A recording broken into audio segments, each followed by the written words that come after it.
Ochiqlik va xalq bilan muloqot asosiy mezon. Bugungi matbuot anjumanining mavzusi mana shunday nomlandi. Ko'rib turganingizdek, matbuot anjumanida 50 ga yaqin televideniya, radio, gazeta, jurnal, internet nashrlari vakillari ishtirok etishmoqda. Hamda bugungi matbuot anjumani mas'ullar ta'kidlagandek, so'nggi savolga qadar davom etadi.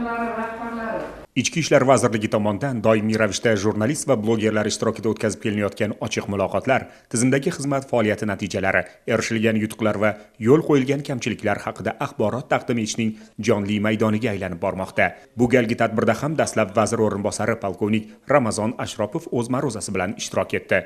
Ma'lumotlarga ko'ra, 2026-yilning birinchi yarim yilligida mamlakatimizda jami 14342 ta oldin olish mumkin bo'lgan jinoyatlar sodir etilgan bo'lib, bu ko'rsatkich o'tgan yilning mos davriga nisbatan 2309 taga kamaygan. Jumladan ayollar, yoshlar, muqaddam sudlanganlar va ishsiz fuqarolar tomonidan sodir etilgan jinoyatlar kamayishiga erishilgan. Xodimlarning tashabbusi bilan esa 19755 ta jinoyat aniqlangan va mazkur amaliyot 31% ga yaxshilangan. Mahallalarda jinoyatchilikni bartaraf etish borasida ham tizimli ishlar yo'lga qo'yilganligi qayd etildi. O'tgan davrda 5778 ta mahallalarda, jami mahallalarning 64% da jinoyat sodir etilishiga yo'l qo'yilmagan. Shu bilan birga jinoyat qayd etilgan mahallalarning 2738 tasi sariq, 476 tasi esa qizil toifaga kirgan.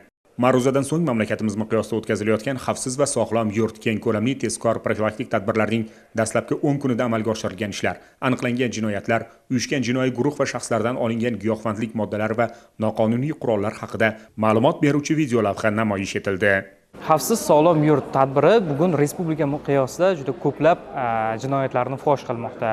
Xavfsizlik choralari kuchaytirilmoqda. Yo'llardagi harakat xavfsizligi ta'minlanmoqda. Doimiy ravishda reyd tadbirlari, ko'plab anjumanlar va bugun aynan matbuot anjumani Ichki ishlar vazirligi tomonidan o'tkazilmoqda. Va bugun ommaviy axborot vositalari vakillari, qolaversa jurnalistlar, umuman blogerlar shaxsiy savollarni, umuman xalqimizga kerakli bo'lgan yoki qiziqtirgan, balki muammoli vaziyatdagi savollarga yechim topishdi va shu o'rinda o'zim ham yetarlicha savollarimga javob topa oldim. Matbuot anjumanining ikkinchi qismida barcha ommaviy axborot vositalari vakillari o'zlarini qiziqtirgan savollarga vazir o'rinbosari boshchiligida sohaviy xizmat mas'ullari va mutaxassislardan javob olishdi. Bugungi uchrashuvda o'zimizni qiziqtirgan savollarga to'laqonli javob oldik deb hisoblayman. Ayrim masalalar ochiq qolgan bo'lishiga qaramasdan, surishtiruvlar natijasi e'lon qilingandan so'ng bu haqda jurnalistlarga albatta xabar berishga va'da berishdi. Va bugungi uchrashuvimiz juda ham manfaatli bo'ldi. Nafaqat biz uchun, balki xalq uchun ham o'ziga qiziqtirgan savollarga hamma javob ola oldi deb o'ylayman.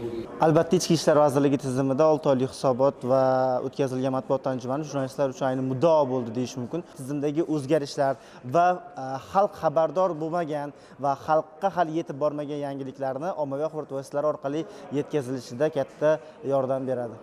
Shu nuqtai nazardan ham jurnalistlar uchun bu matbuot anjumani juda kerakli va manfaatli bo'ldi. Berilgan savollar, taqdim etilgan har bir javob, umuman to'liq jarayon Ichki ishlar vazirligining rasmiy sahifalari orqali to'g'ridan to'g'ri uzatib borildi. Bevosita muloqot shaklida o'tgan matbuot anjumani ichki ishlar organlarida ochiqlikni ta'minlash va ommaviy axborot vositalari bilan hamkorlikda faoliyat olib borishdagi vazirlikning amaliy harakatlarini yana bir bor ifoda etdi.